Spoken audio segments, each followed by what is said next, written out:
വചനസാരം വചനസാരം.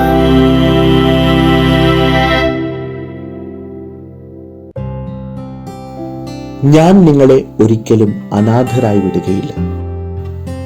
ഈശോ അപ്പസ്തോലന്മാർക്ക് നൽകിയ വാഗ്ദാനത്തിന്റെ പൂർത്തീകരണം സഭയുടെ ഔദ്യോഗികമായ ഉദ്ഘാടനത്തിന് കാരണമായി തീർന്നുവെന്ന് അപ്പസ്തോല പ്രവർത്തനങ്ങൾ നമ്മെ ഓർമ്മിപ്പിക്കുന്നു.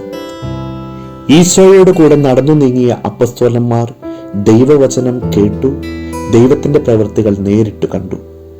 പക്ഷെ അവയെല്ലാം പൂർണ്ണമായി ഗ്രഹിക്കുവാനും അതിന് പിന്നിലുള്ള ദൈവിക പദ്ധതി മനസ്സിലാക്കുവാനും അവർക്ക് കഴിഞ്ഞത് പരിശുദ്ധാത്മാവിനെ സ്വീകരിച്ചപ്പോഴാണ്.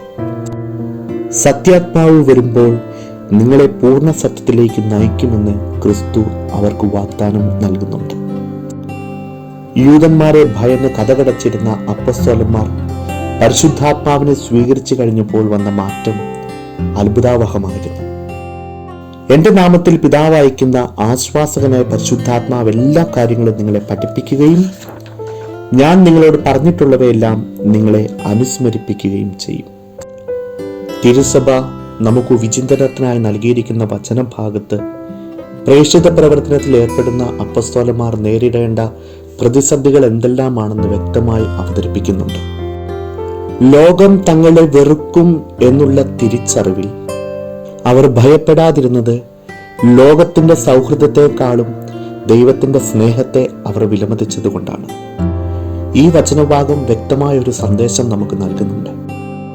ദൈവം പരിശുദ്ധാത്മാവിനെ സഹായകനെ വാഗ്ദാനം ചെയ്യുന്നതിനോടൊപ്പം തന്നെ ലോകത്തിൽ നിന്ന് അവർ അനുഭവിക്കേണ്ട തിരസ്കരണത്തെയും വ്യക്തമായി അവരുടെ മുമ്പിൽ വിശകലനം ചെയ്യുന്നുണ്ട്.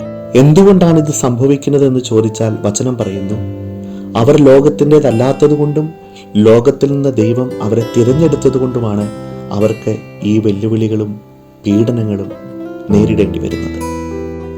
വിശ്വാസം ജീവിക്കുന്നതിൻ്റെ പേരിൽ ഇന്ന് സഭ ആധുനിക കാലഘട്ടത്തിൽ പലതരത്തിലുള്ള വെല്ലുവിളികളും അപമാനങ്ങളും നേരിടുന്നുണ്ട്. ലോകം വിരൽത്തുമ്പിലാണെന്ന തെറ്റിദ്ധാരണയിൽ എല്ലാം അറിയാമെന്ന അഹങ്കാരത്തിൽ ദൈവത്തെയും ദൈവവിശ്വാസത്തെയും ചോദ്യം ചെയ്യുന്ന ഒത്തിരിയേറെ പ്രസ്ഥാനങ്ങളും വ്യക്തികളും നമ്മുടെ ചുറ്റുമുണ്ട്. ഇവിടെ നിശബ്ദതയല്ല നമ്മുടെ മറുപടി. വചനം നമ്മളെ ഓർമ്മിപ്പിക്കുന്നുണ്ട്, മറ്റുള്ളവരുടെ മുമ്പിൽ എന്നെ ഏറ്റുപറയുന്നവനെ എൻ്റെ പിതാവിൻ്റെ മുമ്പിൽ ഞാനും ഏറ്റുപറയും. വിശുദ്ധ യാക്കോബ് ശ്ലീഹൻ നമ്മളെ ഓർമ്മിപ്പിക്കുന്നു, നിങ്ങൾ വചനം കേൾക്കുക മാത്രം ചെയ്യുന്ന ആത്മവഞ്ചകരാകാതെ അത് അനുവർത്തിക്കുന്നവരും ആയിരിക്കുവിൻ. ദൈവവചനം ഓരോ നിമിഷവും നമ്മളെ ഓർമ്മിപ്പിക്കുന്നു, ദൈവത്തോട് ചേർന്ന് നിൽക്കുവിൻ, അവിടുന്ന് നിങ്ങളോടും ചേർന്ന് നിൽക്കും. വചനസാരം വചനസാരം.